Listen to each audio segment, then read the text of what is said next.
En la sesión anterior vimos la importancia de identificar correctamente los microorganismos asociados a las infecciones. En esta plática haremos énfasis en la importancia de la vigilancia de la resistencia a los antimicrobianos. Y para lo anterior tenemos que hacer una recapitulación histórica de que todo nos puede matar. Todos tenemos en el imaginario el caso de la peste negra que arrasó con la población de Europa. Sin embargo, procedimientos tan cotidianos hoy en día como una cesárea, una cirugía, se podían infectar y causar la muerte. La infección dental por sí misma o la extracción de la pieza dental también podría producir la muerte, e incluso hay reportes de marineros que estando en un barco se les encajaba una astilla que se infectaba y eventualmente les causaba la muerte. Existían muchas teorías acerca de cómo se producían las enfermedades, pero el gran avance en la medicina se dio con el descubrimiento de los microorganismos por Antoine van Leeuwenhoek en 1677. A partir de este momento se descartaron muchas de las causas que se atribuían antes a una enfermedad y pasamos a la investigación microbiológica de las enfermedades. Esto cobró gran importancia en 1840 con la introducción de la anestesia, ya que al no tener dolor se volvieron muy populares las cirugías, pero también con esto aumentaron el número de casos de infecciones asociadas a estos procedimientos. Pero lo más grave era que de las personas que entraban a quirófano, entre un 30 y un 50% de ellas morían a causa de un microorganismo que infectó durante el procedimiento. Otro cambio revolucionario lo dio Joseph Lister, que empezó a hacer el estudio de estos casos de muerte y se dio cuenta que si los médicos se lavaban las manos antes de los procedimientos, se reducía de un 50% de mortalidad hasta un 3%. Y esto sucedió en 1867. Quiere decir que la mejor arma que tenemos desde 1867 hasta la fecha para combatir las infecciones asociadas a procedimientos y en general las infecciones y la resistencia antimicrobiana es el lavado de manos. Y hoy en día sigue siendo uno de los puntos más críticos y que nos cuesta trabajo cumplir. Entonces, veamos el impacto. Desde 1867 se sabe que el lavado de manos es la mejor estrategia para combatir las infecciones y la resistencia a los antimicrobianos. Sin embargo, en todos los casos anteriores hay una razón lógica para la infección, para la enfermedad y la muerte, que es una intervención bastante agresiva. Sin embargo, haciendo énfasis nuevamente en todo nos puede matar, incluso beber agua nos podía matar. Y esto lo estudió Jon Snow. Quizá hoy en día tenemos en el imaginario más fresco el personaje de Guerra de Tronos. Sin embargo, me refiero a Jon Snow, aquel personaje considerado el primer epidemiólogo de la historia. Él empezó a estudiar los casos de cólera que se presentaron en Reino Unido y los empezó a mapear, llevando todos los casos a una fuente común que era una toma de agua. Eran 578 muertes por cólera en 1854 y a partir de sus estudios se establecieron los principios de la moderna epidemiología. Si bien nosotros pensamos que los antibióticos han estado presentes durante mucho tiempo, pero también sabemos que son de reciente creación, veamos un poco más de historia. Ya en 1570 a.C., en el antiguo Egipto, se empleaba moho de los alimentos como remedio para ciertas infecciones. Evidentemente ellos creían que era el moho lo que era lo curativo y no el metabolito producido por ellos, que hoy en día sabemos que sería un antibiótico. Acercándonos más hacia la modernidad, en 1910 se descubre el salvarsan, un derivado del arsénico empleado como antimicrobiano, pero que fue retirado rápidamente del mercado por su característica tóxica, evidentemente por ser un derivado del arsénico. Los primeros antimicrobianos seguros, entre comillas, porque no existe ningún antimicrobiano que no cause daños, pero a diferencia de este producido por un derivado del arsénico, se da en 1935 con el descubrimiento de las sulfas. Aquí hay una línea del tiempo muy general acerca de la aparición de los antimicrobianos, sin embargo, hagan un ejercicio de autorreflexión. Muchos de nosotros creemos que los antimicrobianos siempre han estado ahí porque hemos crecido de la mano con ellos. Pero pongamos por ejemplo la fecha de 1922. En 1922, como ejemplo personal, nació mi abuelo. Es decir, él nació 13 años antes de la aparición de los primeros antibióticos seguros. Quiere decir que estuvimos 13 años en riesgo de que yo no estuviera presente dándoles esta plática, pues una infección pudo haber terminado con la vida de mi abuelo en ese tiempo. E incluso aunque las sulfas se introdujeron en 1935, no eran de fácil acceso. Podríamos decir que prácticamente 25 años de la vida de mi abuelo la pasó sin antimicrobianos. Es decir, aunque todos tenemos en el imaginario que los antimicrobianos siempre han estado ahí, estuvimos a una infección de nuestros abuelos de no estar tomando esta plática. Sin embargo, aunque ya teníamos las sulfas desde antes, la penicilina se considera el descubrimiento que cambió la historia de la medicina. Todos no sabemos la historia porque la hemos escuchado muchas veces en la escuela, donde en 1928 Alexander Fleming estaba haciendo estudios con cultivos de estafilococos. Sin embargo, se atraviesan sus vacaciones en la época de verano y a él se le hace fácil dejar aproximadamente 50 muestras a temperatura ambiente para que crecieran los microorganismos y cuando regresara de vacaciones pudiera seguir sus estudios. A su regreso, un mes más tarde, se encuentra que las placas están contaminadas con un moho, pero al observar las placas se da cuenta que cerca del moho no crecen las bacterias. Por lo tanto, ese moho debe de estar produciendo algo que aniquila a las bacterias. Hoy en día conocemos ese hongo como Penicillium notatum, productor de la penicilina. Antes de esto ya se habían hecho muchos estudios, como les he comentado, los egipcios ya usaban el moho y existían científicos que ya habían tenido ese interés de investigar las propiedades del moho. Sin embargo, a Alexander Fleming se le considera al primero en poder hacer esta correlación entre el hongo, la producción de algún metabolito que aniquila la bacteria. Posteriormente, Howard Walter Florey es el que se dedica a investigar cuál es esta molécula y los efectos que tiene. Y después Ernst Boris Chain es el que extrae el componente curativo del hongo. Esto hará que en 1945 a los tres investigadores que acabo de mencionar se les entregue el Premio Nobel de Medicina. Con el fin de la Segunda Guerra Mundial se impulsó la fabricación masiva de este antimicrobiano, salvando miles de vidas de soldados y de civiles. De hecho, es parte importante de la historia esta guerra, porque se necesita una gran producción de antimicrobiano para poder tratar a los soldados que están en el frente de batalla. Entonces, ahí viene un nuevo problema, que es la magia de los antibióticos. Prácticamente en ese tiempo se creía que era mágico un antibiótico. De tal forma que empezaron a aparecer anuncios como el que ven en pantalla que dice la penicilina cura la gonorrea en 4 horas.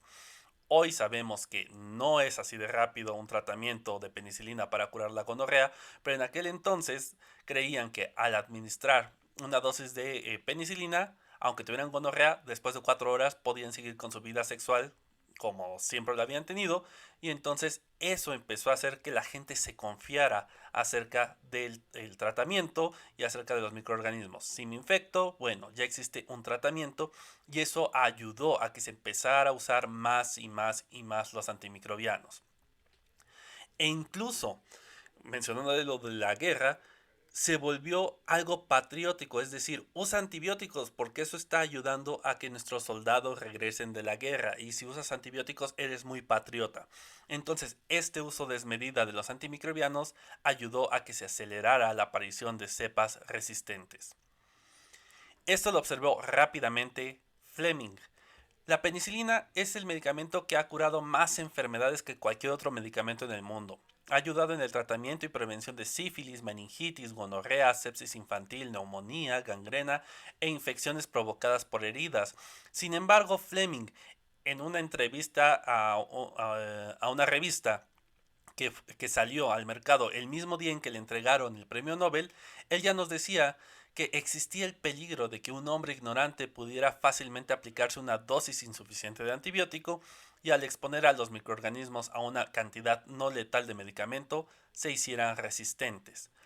Y él no descubrió esto, realmente él solo tuvo que hacer una visión en lo que había pasado con anterioridad. Por ejemplo, el salvarsan fue introducido en 1910. Para 1924 ya había aparecido un microorganismo resistente a salvarsan.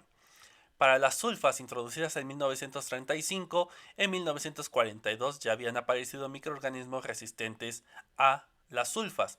Y en el caso de la penicilina, que era lo que le preocupaba a Fleming, introducida en 1942, para 1947, 5 años después, ya había aparecido la primer cepa resistente a penicilina. En esta línea del tiempo se pueden dar cuenta que, seguido de la introducción de un antibiótico al mercado, viene la aparición de cepas resistentes.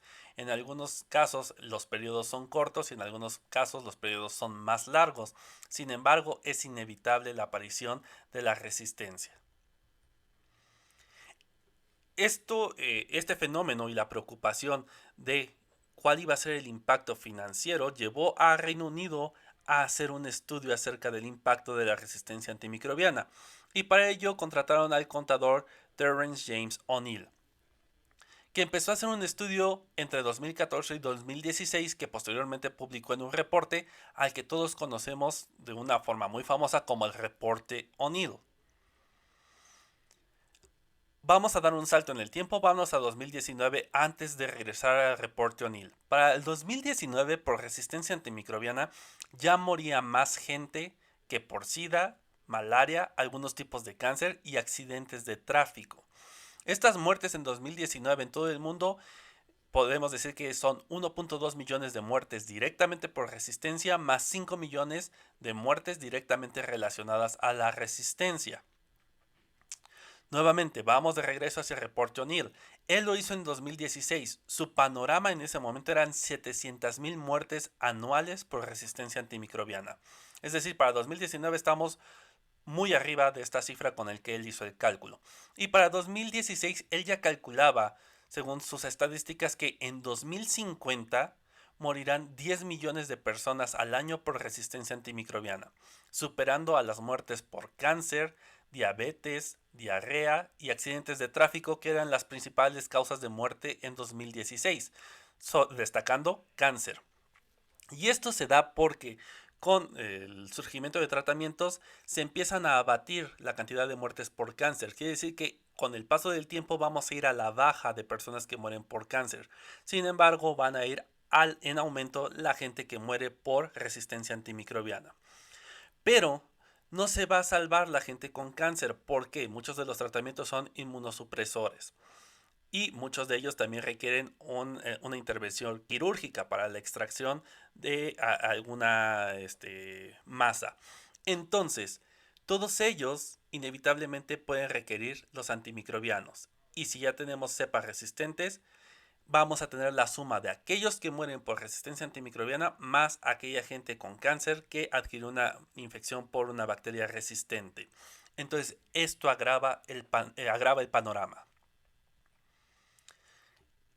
Para el cálculo de Terence de 2016, donde dice que en 2050 morirá 10 millones de gentes al año, esto equivale a que cada 3 segundos morirá una persona en algún lugar del mundo.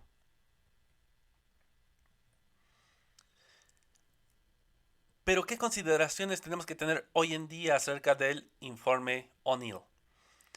Este informe solo contemplaba los microorganismos que provocaban los principales problemas de salud en Reino Unido y en el mundo para 2016, encabezados por Klebsiella, Staphylococcus, Escherichia coli y Mycobacterium tuberculosis. Además, el informe hace sus cálculos con VIH y Plasmodium. Pero, ¿qué es la resistencia antimicrobiana? La OMS la define como un fenómeno que aparece de forma natural e inevitable cuando las bacterias, virus, hongos y parásitos cambian a lo largo del tiempo y dejan de responder a los medicamentos, haciendo más difícil el tratamiento de las infecciones e incrementando el riesgo de propagación de enfermedades, de aparición de formas graves de enfermedades y de muerte. La resistencia Puede ser de dos tipos, intrínseca y adquirida. La intrínseca generalmente no nos ha preocupado porque es aquella que está presente en el microorganismo desde siempre, es decir, el antimicrobiano nunca ha sido efectivo para esa bacteria y se debe a que normalmente el microorganismo no tiene la diana donde actúa este antibiótico. Y decimos que este no nos causa problema porque sabemos de antemano que el antibiótico no nos sirve para una terapia para el paciente, es decir, no nos vamos a enfrentar a esa falla de tratamiento. Evidentemente, estas resistencias intrínsecas lo que hace es reducirnos el arsenal que tenemos disponible, sin embargo, lo conocemos a ciencia cierta. El verdadero problema de la resistencia viene con aquella que es adquirida, es decir, en estos microorganismos el antimicrobiano sí funcionó en algún momento, pero por algún cambio que se ha presentado en él, deja de funcionar. Esta resistencia adquirida se puede transmitir de dos formas, una forma vertical y una forma horizontal. La forma vertical es que la bacteria madre transfiere la información genética a las bacterias hijas. Generalmente esto se puede dar por un plásmido o por mutaciones que llega a tener en su cromosoma. Mientras que en la transmisión horizontal, una bacteria puede transferir el material genético a otra y esto lo puede hacer por tres métodos. El primero es la conjugación. Una bacteria con el material genético móvil, generalmente un plásmido, se une a otra y transfiere de forma directa este material genético. La bacteria receptora puede introducirlo en su genoma y expresarlo de tal forma de que de esta forma se comparte la resistencia. La segunda forma es la transformación. En esta, una bacteria al morir libera al entorno el material genético. Y si en ese entorno hay una bacteria competente que pueda atrapar ese material genético, lo va a recuperar, lo va a incluir y lo va a expresar, adquiriendo de esta forma la resistencia. La tercera forma es la transducción. En este caso, un bacteriófago puede integrar un fragmento genético de utilidad durante su construcción a partir de una bacteria que era resistente y al infectar una nueva bacteria transmitir este fragmento que genera la resistencia y que podrá expresar la nueva bacteria. Esto también se puede dar en los genes que producen toxigenicidad, generalmente se dan vía bacteriófagos. Pero bueno, así transmiten las bacterias la resistencia, pero ¿de dónde se originó esa resistencia? ¿A dónde tendríamos que ir para evitarlo? Y tenemos que tener en cuenta que la resistencia tiene como madre la mutación. Son cambios espontáneos que se van dando por fenómenos evolutivos donde aparecen y desaparecen bases de la cadena de ADN y que a veces producen cambios beneficiosos para la bacteria. Una vez que se produce ese cambio beneficioso, viene otro fenómeno. Imaginemos a un paciente que tiene una infección por una bacteria. Lo que haría el médico es enviar un tratamiento. Durante la primera dosis lo que hará el cuerpo es aumentar la concentración de antibiótico en el sitio de acción, pero por fenómenos de metabolismo y excreción, después de un tiempo volverá a bajar la cantidad de antibiótico disponible en el sitio de infección. El antibiótico solo es útil cuando llegamos a la ventana terapéutica, es decir, a una concentración mínima donde es efectivo para aniquilar al microorganismo. Por lo tanto, tendremos que tener un esquema de administración del antimicrobiano para lograr y sostener esa concentración. En la segunda dosis empezamos a tocar la ventana terapéutica en este ejemplo y hasta la tercera dosis ya estamos dentro de la ventana terapéutica. En este momento es cuando empieza a hacer efecto el antimicrobiano y empieza a aniquilar a las bacterias. Seguiremos administrando dosis, lo que hará que se mantenga el paciente en esta ventana terapéutica e iremos eliminando bacterias.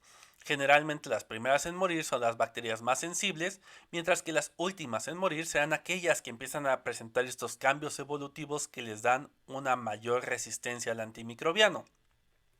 Sin embargo, cuando la cantidad de microorganismo es suficientemente baja, el humano se empieza a sentir bien.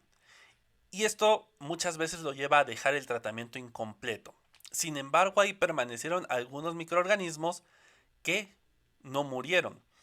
Inmediatamente cuando el paciente deja el tratamiento, baja la concentración de antimicrobiano en el sitio de interés y entonces esa bacteria que no murió ahora puede empezar a crecer y a reproducirse para producir nuevamente una infección.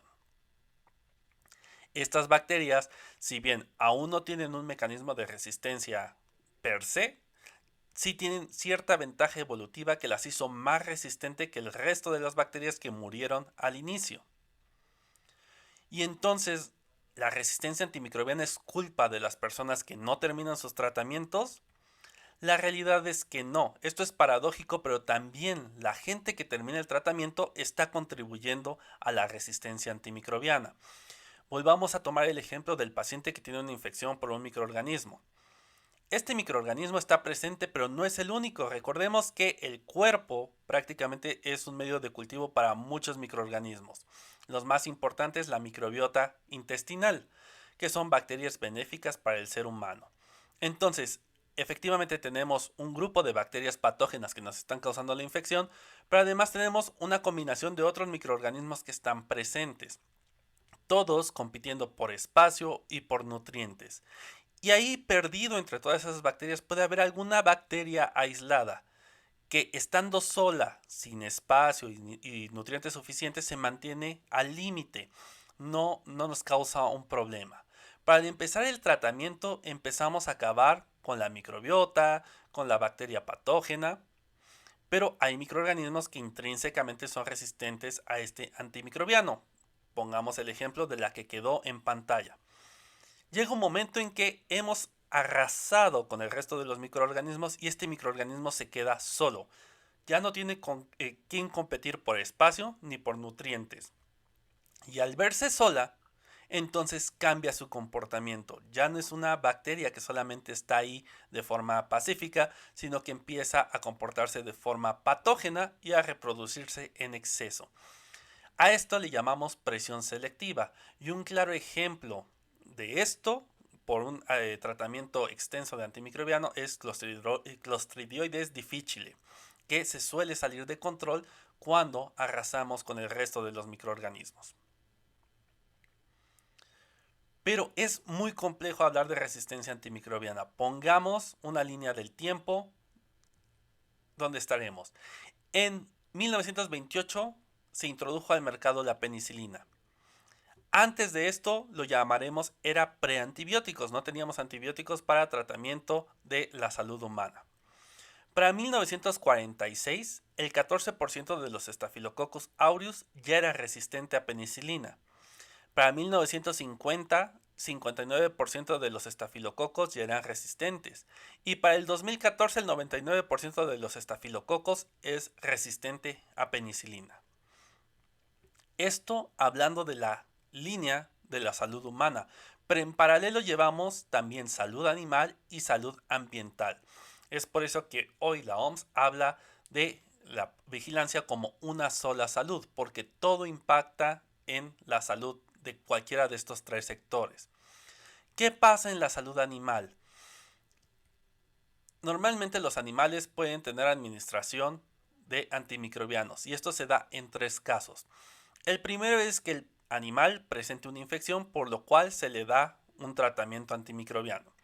Si son animales de producción, el ganadero que tiene esta crianza ve en riesgo su producción. Entonces, para evitar que el resto de los animales se le infecte, da un tratamiento profiláctico de antimicrobiano. Es decir, el animal no presenta la infección, para evitar que la llegue a presentar, le da antimicrobiano. Y la tercera razón por la que se daban antimicrobianos es que se descubrió en algún momento de la historia que microdosis de antimicrobiano ayudaban a que engordara más rápido el animal. Entonces, este animal ya está cargado de antimicrobiano y el humano lo puede consumir llevándose esta cantidad de antimicrobiano y aportando a la resistencia en humanos. Además, las excreciones de los animales generalmente llevan bacterias que pueden tener plásmidos de resistencia antimicrobiana que serán liberados al medio ambiente. Estos a su vez podrán llegar a sembradíos o a cultivos, que a su vez son usados para alimentación del sector animal o que directamente pueden ser ocupados en la alimentación humana. Y estos animales que son alimentados con cultivos que ya llevan bacterias resistentes, a su vez pueden ser consumidos por el humano y llevar la resistencia antimicrobiana. Como ven, se da una relación muy compleja entre las tres áreas, donde cualquier cosa de resistencia que pase en alguna de estas líneas afecta al resto de las líneas. Terrence nos advierte que para el 2050 estaremos en un punto crítico, es decir, 10 millones de muertes al año. Y llegará un momento en el que los antibióticos no sirvan más. A esta le llamaremos era post-antibiótico, donde prácticamente estaremos como al inicio de los tiempos. No habrá una opción terapéutica. Y entonces podríamos pensar que el problema fue introducir la penicilina en 1928, que todo se hubiera evitado en 1928 si no hubiéramos introducido de forma tan popular la penicilina. Pero no, seguiríamos equivocados porque no estaríamos pensando en la definición de resistencia antimicrobiana, donde nos decía que era un proceso natural e inevitable. Tan es así que se han detectado genes de resistencia en una bacteria procedente de soldados de la Primera Guerra Mundial. Esto fue 10 años antes del descubrimiento de la penicilina y del uso de cualquier antibiótico.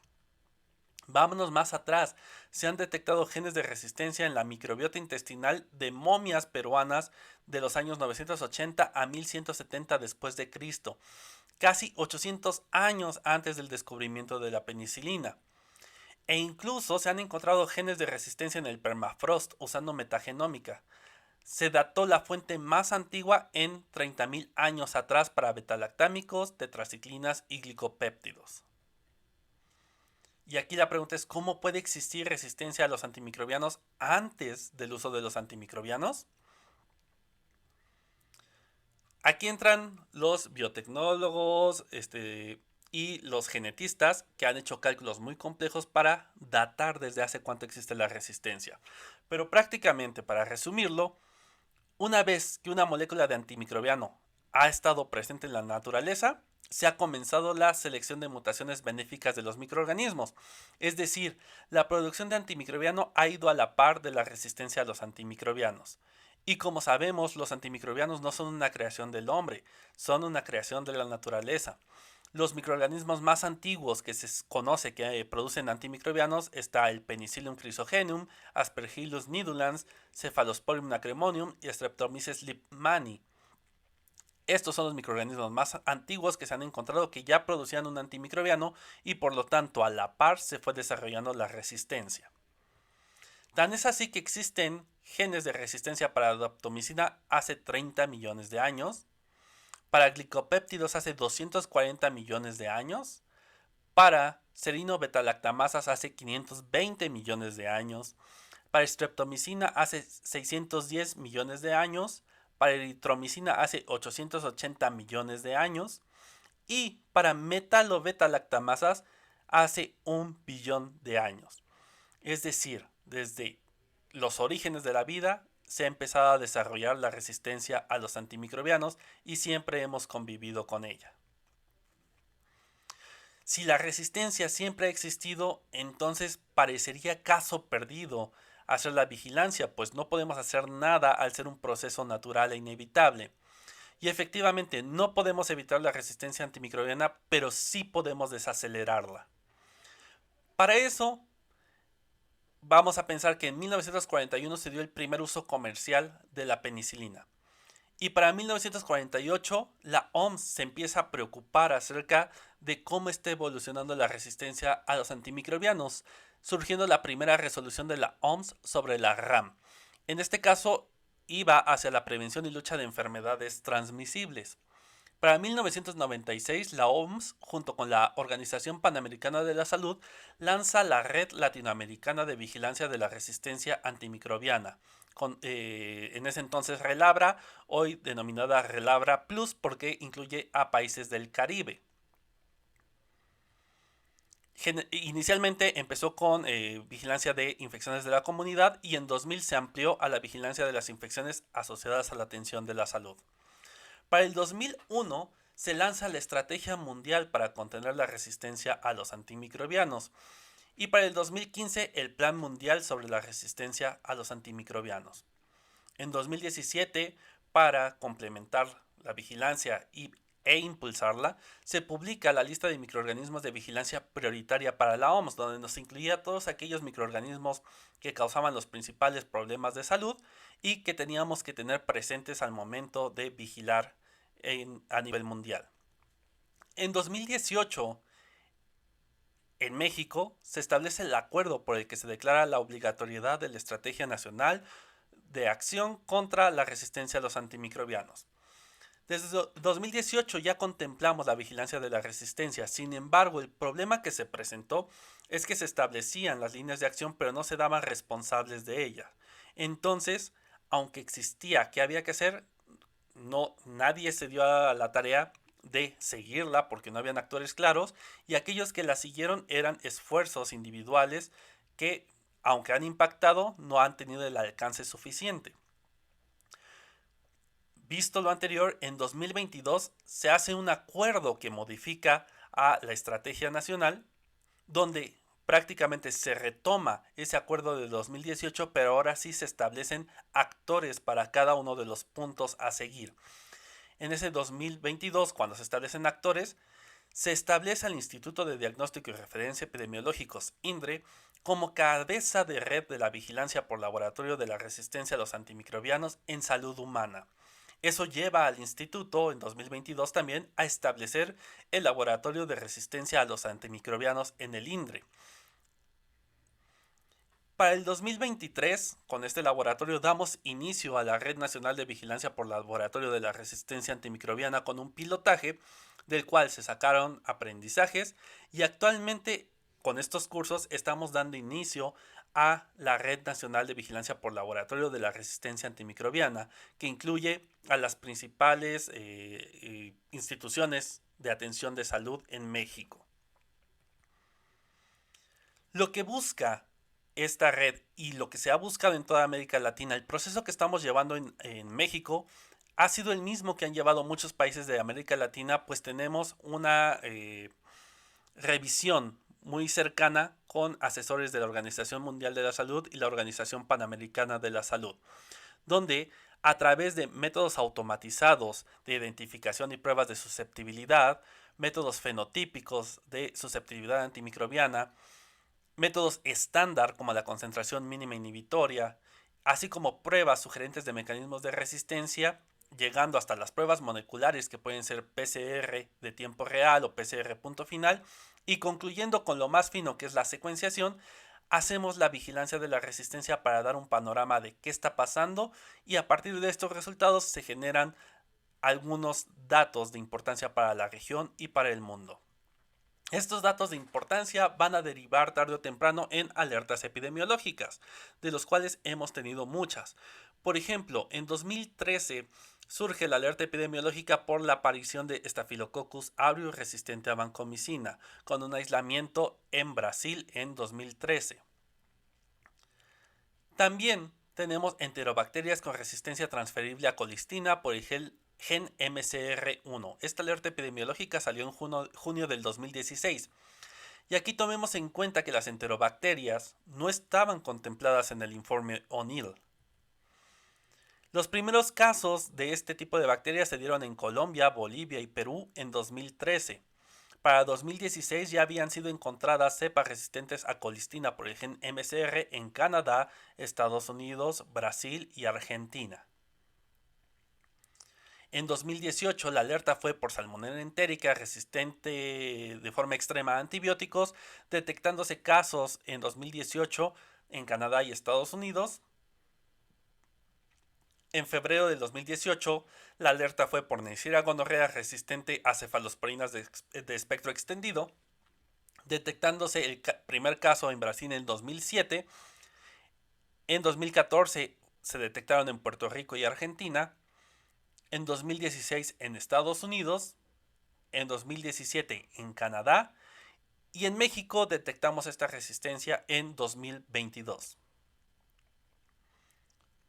En noviembre de 2011 surgió la alerta por el primer hallazgo de Carbapenemasa tipo Nueva Delhi NDM en Latinoamérica, aunque los primeros casos eran en Canadá y Estados Unidos en 2010. fue hasta que apareció en Guatemala en 2011 donde se lanza la alerta epidemiológica. Para 2012 ya tenemos casos en Colombia, Paraguay, Uruguay. Y para 2013 prácticamente ya tenemos casos en toda la región de las Américas, incluyendo detección en México, Brasil, Argentina, Honduras, Nicaragua, Costa Rica, etc. Esta resistencia por el gen NDM se dio en Klebsiella, Acinetobacter y Providencia. Klebsiella sí está incluida en el reporte O'Neill, pero Acinetobacter y Providencia no están incluidos. Y aquí es muy importante hacer énfasis.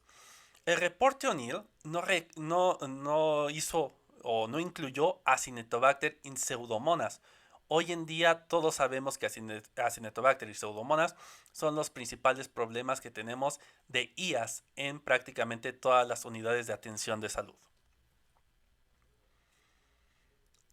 En octubre de 2021 está la alerta epidemiológica por emergencia e incremento de nuevas combinaciones de carbapenemasas en enterobacteriales en Latinoamérica y el Caribe.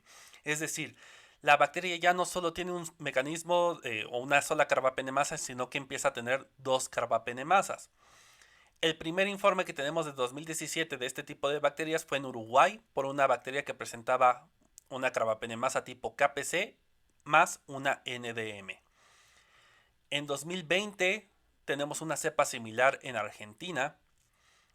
En 2021 tenemos cepas similares en Ecuador, Guatemala y Paraguay, pero además Ecuador aumenta la aparición de KPC más OXA48. E incluso para 2023 tenemos una alerta a nivel país, en este caso Guatemala, con el que tenemos México mucha cercanía, de triples productoras de carbapenemasas. En este caso fue una pseudomonas aeruginosa productora de KPC, NDM y BIM. Para 2023 y 2024 tenemos una alerta epidemiológica por Campylobacter resistente a antimicrobianos. Los brotes más importantes fueron en Perú y en México. Y posteriormente viene la caja de Pandora, COVID-19. En la pandemia se calcula que se aceleró 10 años el problema de resistencia antimicrobiana en Argentina, que es el que hizo el estudio. Antes de la pandemia se venía produciendo un aumento del 2% en el número de bacterias resistentes que afectaban a los pacientes internados en los hospitales. Pero durante la pandemia, durante el primer año, se produjo un aumento del 30% de estas bacterias resistentes.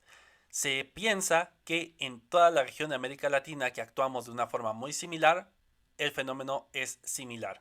Es decir, si O'Neill calculaba que íbamos a tener un problema grave para 2050 y aquí aceleramos en el primer año de COVID 10 años, quiere decir que se redujo 10 años. Para el 2040 estaremos llegando al panorama que tenía O'Neill.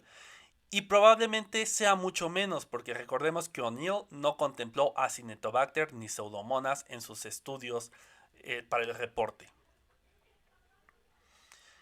En mismo 2019 se dio la aparición en toda América, pero la alerta de Candida auris resistente a antimicrobianos ya la teníamos en octubre de 2016.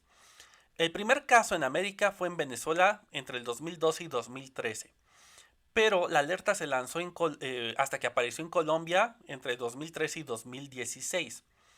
Para 2016 también apareció en Estados Unidos y posteriormente durante COVID-19 prácticamente apareció en toda la región de las Américas, incluyendo Brasil, Chile, Costa Rica, Guatemala, Panamá, Perú e incluso pues tenemos un artículo donde encontramos el primer aislamiento en México en 2021 debido a COVID-19. Y también relacionado a COVID-19 y el uso de antimicrobianos, se dio el aumento en prácticamente muchas partes del mundo, principalmente China, de las cepas de Bordetella pertussis resistentes a antibióticos. Esto llevó a una búsqueda e implementación de protocolos en México y hasta el momento se ha encontrado una cepa resistente en México. Entonces ya somos parte de esta estadística de cepas de Bordetella pertussis resistente a antimicrobianos.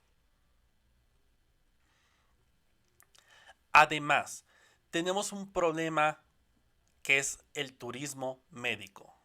En muchos países donde es más barata la atención médica, mucha gente que tiene una infección o que viene a hacerse una operación estética, puede traer estos microorganismos y empeorar este panorama. Ahora las infecciones, los microorganismos resistentes ya no son geográficamente estables, sino que se pueden mover por todos lados, mucho favorecido por este turismo médico. Y en México tenemos otro agravante que es la caravana migrante. Como vimos hace rato, el informe de cepas triple productores de carbapenemasas en Guatemala, tenemos bastante contacto, México, y sobre todo con aquellos que vienen en la caravana migrante.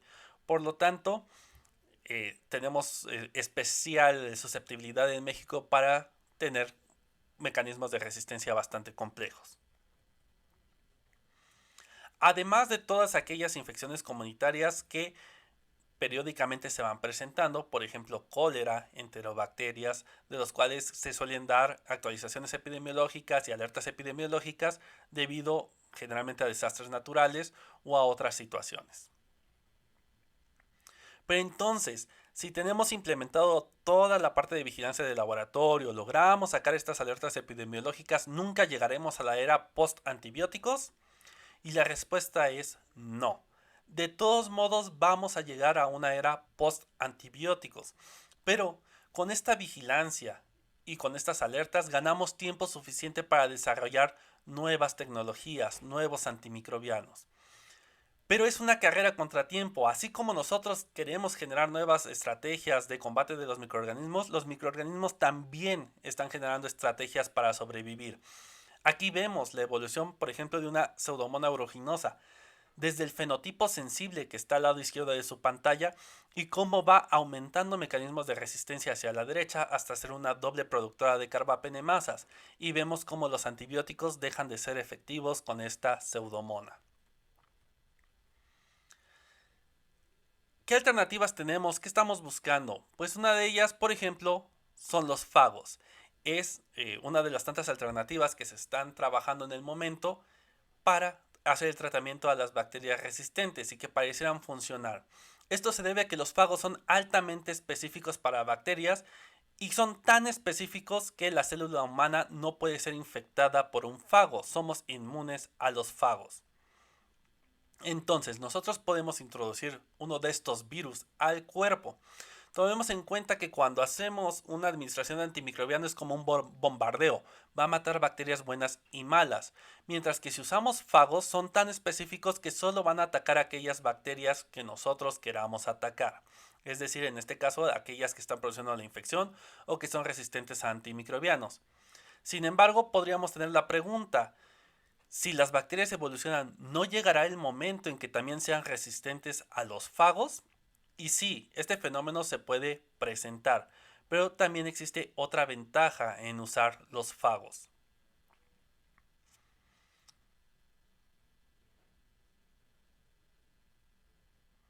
Y esta ventaja consiste en que para que una bacteria sea resistente a fagos, necesita forzosamente perder su resistencia a antibióticos. Entonces, podemos administrar de forma simultánea antibióticos con fagos para hacer una trampa para esta bacteria y matarla por alguno de los dos métodos. Esto ya se probó en un paciente que tuvo una cirugía a corazón abierto y que fue infectado por Pseudomonas aeruginosa.